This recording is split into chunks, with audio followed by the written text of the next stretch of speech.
The size and the playmaking at the 5.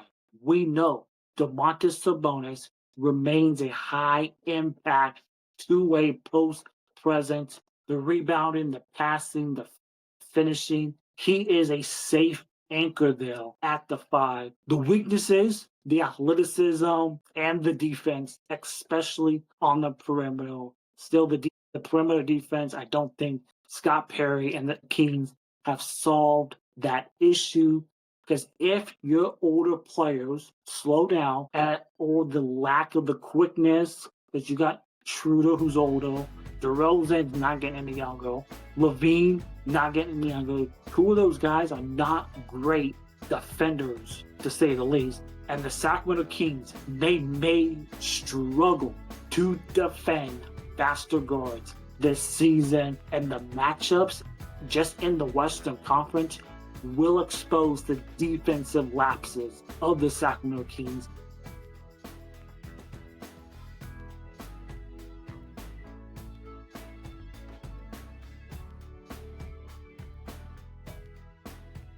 Welcome back to another episode of our Kings-related podcast, wherever you may be. And with Sacramento Kings Media Day here and training camp just around the corner, which also means preseason is also just around the corner, and the regular season will be here like you know it. On today's episode, we're going to talk about our training camp preview, some of the key storylines, the questions surrounding this roster, from the strengths and the weaknesses, and what to watch out for as we get training camp underway, preseason NBA basketball. But first, if you're watching this on our Kings-related YouTube channel, please give this video a thumbs up, subscribe, and leave a comment down below. Also, give us a follow on Spotify, Apple Podcasts, and wherever else you get your podcasts. Kings-related podcasts be much appreciated. Also on Apple, Spotify, rate 5 stars and leave a nice little review. Be much appreciated. The big addition, the one big addition, would you say, this off season as we head towards training camp, was it the veteran signee of Dennis Schroder to take over the primary ball handling and playmaking duties for the Sacramento Kings? Because as it stands right now, if you look at the Kings roster, Dennis Schroder is the only true point guard on the roster as I record this episode, as he takes over for De'Aaron Fox, again, who was traded at the trade deadline. They also re-signed Doug McDermott on a one-year deal, even though I think his role is going to be limited of how much he will actually play. He brings the shooting from the 3. He adds some depth and the spacing. Another interesting roster move, I think this was yesterday that it broke, or the day before. The Kings brought back Terrence Davis on a non-guaranteed Exhibit 10 training camp deal. While Terrence Davis may not be in the long-term plans for Sacramento, he gives the familiarity to this group and some competition in training camp as we get underway. Some of the questions for Doug Christie as his first full season as the head coach is the identity. What is this identity for the Kings going to be? Because losing Fox at the deadline last year, that changes what this team wants to do. Because he was the primary creator, a driver of that pace. The pace that the Kings want to play at, it's not going to be the same with that transition offense. Schroder, he offers the experience, but is older and he's less explosive. So how quickly can this Kings offense adapt? And will the Kings try to lean more on Domantas Sabonis, DeRozan, and Zach LaVine to generate that offense? Because as we know, Sabonis, he is the hub of the offense in that DHO game. But will they find ways to get speed and penetration in other spots on the offensive side of the floor. And the one concern I have with this team as we go into training camp preseason is the lack of front court depth on this team. The Kings have a glaring need for a reliable backup at the five. Right now, are you calling on? Right now, you got your rookie, Maxime Reynaud. Yes, he's a plug and play guy. You can play him right away. And then you got Drew Eubanks. You got a rookie in Reynaud, who's younger, that could be in that mix. But the uncertainty in whether there's enough when Sabonis goes to the bench and when he's in foul trouble, that's what scares me. And that's what should scare other Kings fans, because Drew Eubanks, who knows, like if he's playing more than, let's say, 10 or 15 minutes a game, then that's a problem. And I don't think Reynaud, I think he might get playing time early, but just how much? Because right now, if he's going up against these regular NBA bigs, he's going to get destroyed on the floor, and that's not great for Maxime Reynaud or the Sacramento Kings. So you got the front court depth, and then you got Nick Clifford, who's more of we saw him play some point guard in the summer league, but he play the 2 or the 3. And then you got another question: is the fit with the veteran scores and the health of DeRozan, Zach LaVine, and now with both those guys likely this season probably taking on larger roles, and their health and the consistency, can they carry that load when it matters? And the thing about DeMar DeRozan for this upcoming season is it has nothing to do with the production he will give the Kings on the court, but it all centers on the future with the Sacramento Kings. And even though he's back for this season, there's no guarantee that the former All-Star DeMar DeRozan is going to finish this season with Sacramento, because if this Kings team falls out of it early and they look to sell as we get closer to the deadline, the Kings could trade DeRozan during the season, and when his trade value is higher, if there's a team that is hit with the injury bug or needs another scoring punch as they make that run for the playoffs, they could call the Kings about DeRozan. That could be that missing piece. So that's one thing to look out for if you're the Kings and DeMar DeRozan. You got the health, the consistency, and if he's going to be here long term. Because if the Kings are out of it, I would be very surprised if DeRozan is on this team past the trade deadline. Another question going in the training camp, the preseason, the wing rotation and the shooting. The shooting and the perimeter defense will probably be the biggest focus in training camp for the Sacramento Kings, because with the spacing already a concern in previous seasons, the new lineups that Doug Christie and his coaching staff are going to try to figure out, you need reliable shooters. And re-signing Doug McDermott on that 1-year deal, that could help. Saric, if you get anything out of him on his last leg. But beyond those two guys, as if we look at the roster, you got Keegan Murray, who can he pick it up offensively? You got Malik Monk, if he's still here. The role players on this Kings team, they need to deliver. I don't think the Kings bench is great here as we get closer. Also, the wing defense is another spot of vulnerability on this Sacramento team as we go into training camp. So the wing rotation and shooting, biggest question marks as well for the Sacramento Kings as we enter this stretch going into playing actual games. Some of the strengths as we head into training camp, the veteran leadership, Schroder, DeRozan, Zach LaVine, that helps in the structure, mentoring the young players like Clifford, Reynaud, Isaac Jones, even Devin Carter. and giving the stable performances that those vets will bring, the size and the playmaking at the 5. We know Domantas Sabonis remains a high impact two-way post presence, the rebounding, the passing, the finishing. He is a safe anchor there at the 5. But the biggest question for the Kings is who's the backup?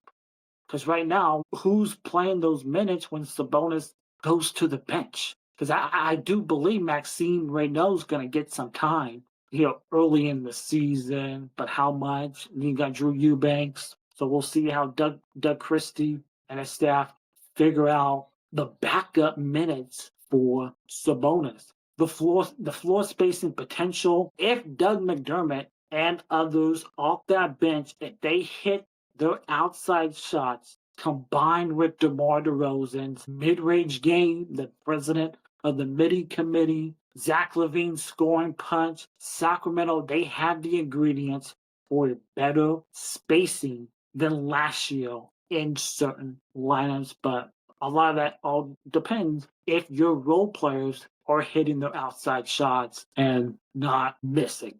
The weaknesses, the athleticism, and the defense, especially on the perimeter. Still, the perimeter defense, I don't think Scott Perry and the Kings have solved that issue. Because if your older players slow down or the lack of the quickness, because you got Schroder who's older, DeRozan's not getting any younger, LaVine not getting any younger. Two of those guys are not great defenders, to say the least. And the Sacramento Kings, they may struggle to defend faster guards this season. And the matchups just in the Western Conference will expose the defensive lapses of the Sacramento Kings. And I think we saw quite a bit of that post February trade deadline last season. Another weakness, if we're going into training camp, the bench reliability of this team. Beyond the starters, because I think we can all take a guess of who the starters will be as we tip off game 1 of 82 in Phoenix. I think the starters are going to be Dennis Schroder, Zach LaVine, DeRozan, Keegan Murray, and Sabonis. That's going to be the starting 5 for tip-off of the first game of the regular season in Phoenix. But beyond those 5 guys, how deep is this bench? The role players on this team must step up. And if the second unit is inconsistent, the starters are going to get overworked early in this season. And in an 82-game season, it's not great. If you look at the role players who could come off that bench, you got guys like Eubanks, Reynaud, Nick Clifford, Keon Ellis. How much time is Devin Carter going to get in a logjam at the guard position? Plus, you got Malik Monk. I'm sure Malik Monk's going to be that first man off the bench if he's here. Part of those trade rumors with Golden State, but Malik Monk's going to be that first man off the bench in that 6-man role. So how deep is this bench? I don't believe it's deep enough. So the role players have got to step up on this team, and they got to be consistent. The upside versus the expectations. This Kings roster looks more like a win now tilt. Like you may say, if you look at this roster, and I'm looking at it right now, it's a talented roster.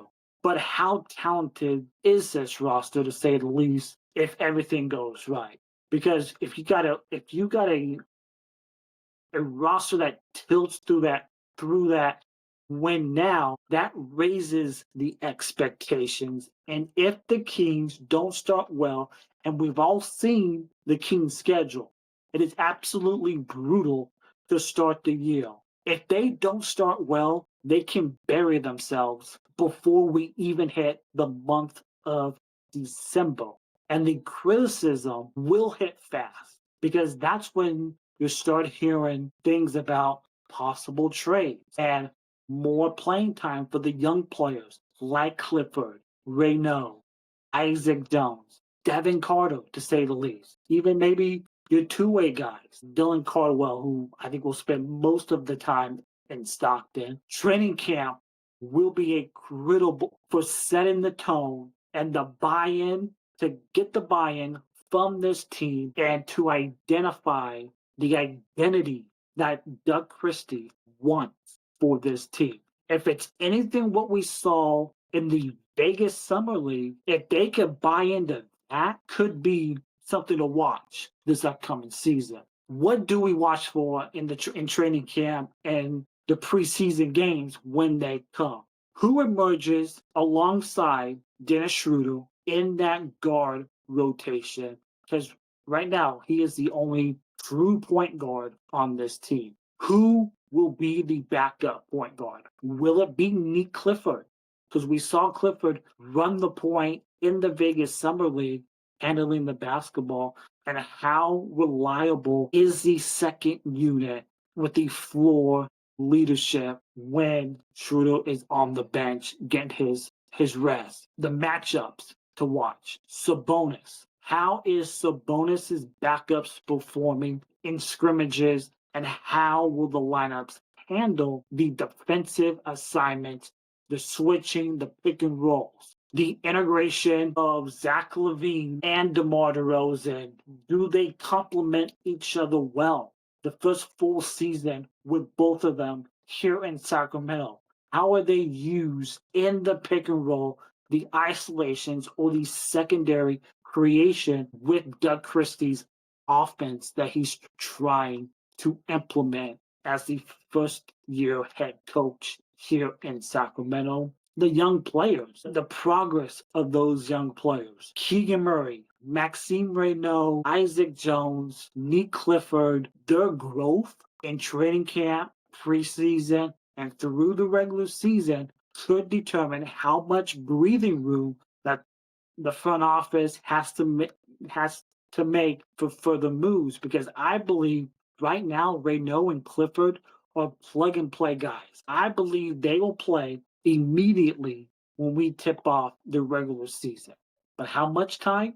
Time will tell. And lastly, how does this Kings team handle spacing and the shot selection? Are they able to generate open looks or force isolation plays? Do they adjust if the veteran ISO, who not would, like, especially when you have DeRozan or LaVine that isn't working early, the veteran ISO play? So that's something to watch out for in training camp and in preseason.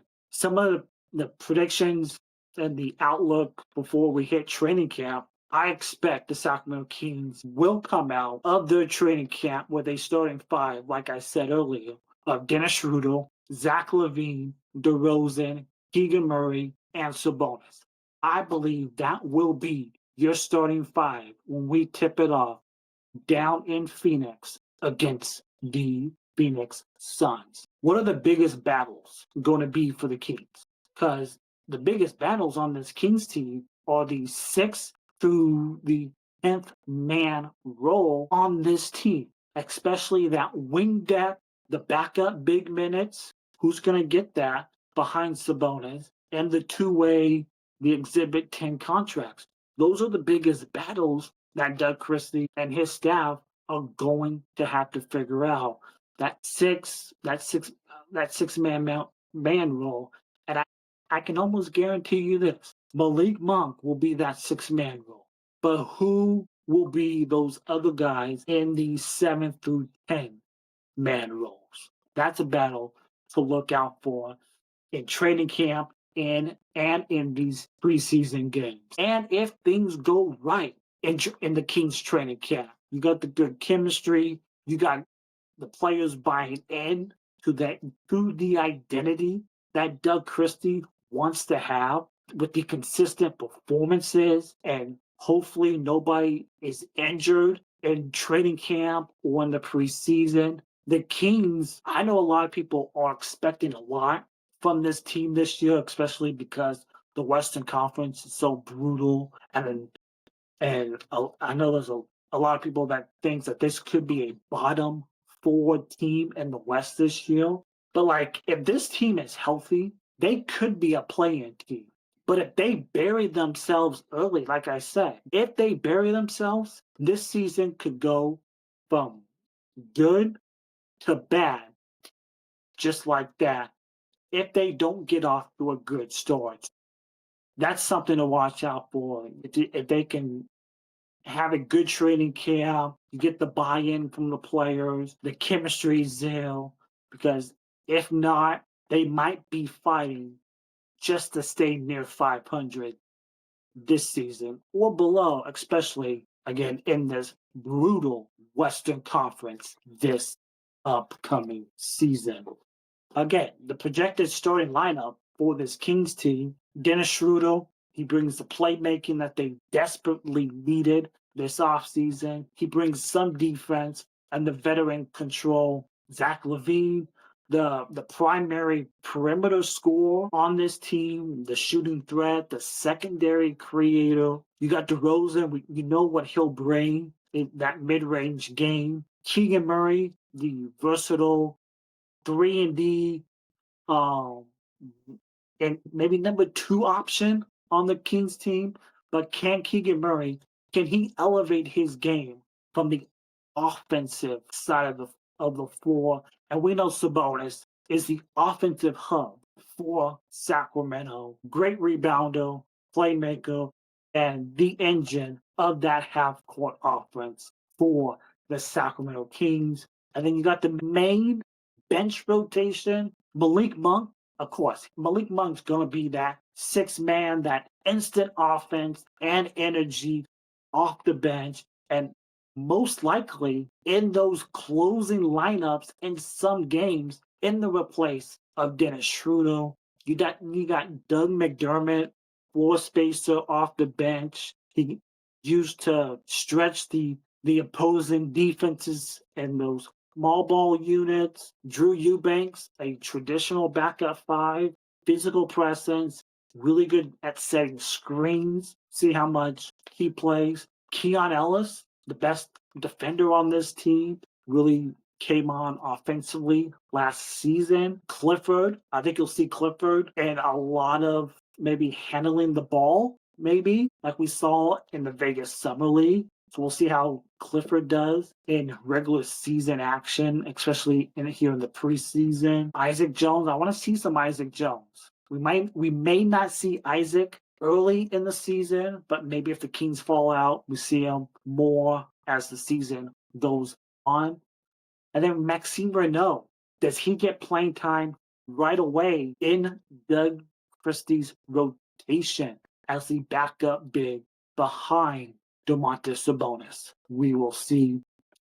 And you got, that's going to be really interesting to see how far deep Doug Christie goes into his rotation this upcoming season. And speaking of the rotation, you got some possibilities for a closing lineup: Sabonis, Murray, DeRozan, LaVine, Monk, most likely as a closing lineup.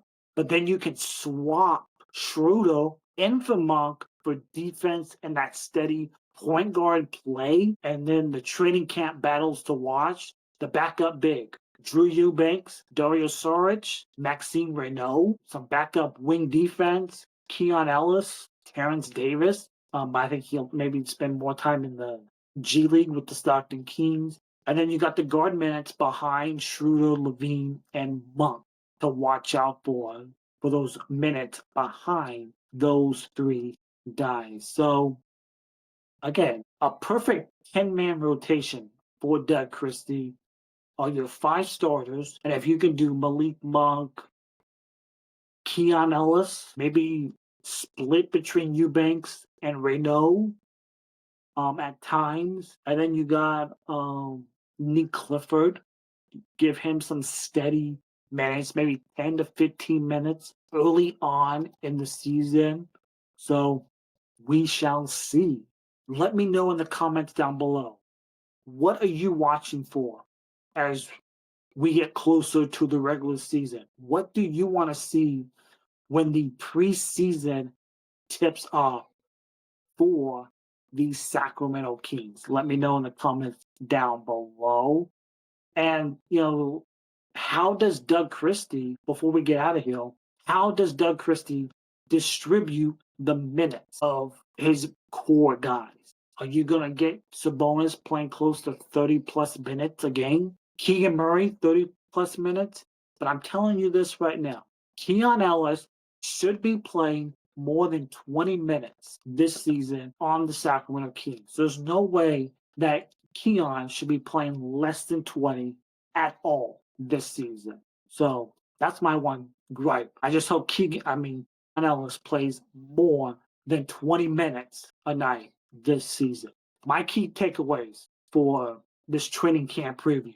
The closing lineup will often feature Monk over Dennis Schroder. Sabonis, Keegan Murray, Levine, and DeRozan will all play this season 30 plus minutes consistently. And the second unit, it lacks a true go-to scorer outside of Malik Monk. Hence the lack of depth on this team. And shooting will be critical for that second unit. And then the younger depth guys like Keon Ellis, Devin Carter, Raynell are waiting for their opportunities if some of these veteran players, they struggle or the injuries hit this Sacramento Kings team this season. So thanks for tuning in to this episode of our Kings related podcast. Be sure to give this video a thumbs up, a subscribe, and leave a comment down below. And we are available on Spotify, Apple Podcasts, and wherever else you get your favorite podcast. Until next time, take care, and as always, go Kings.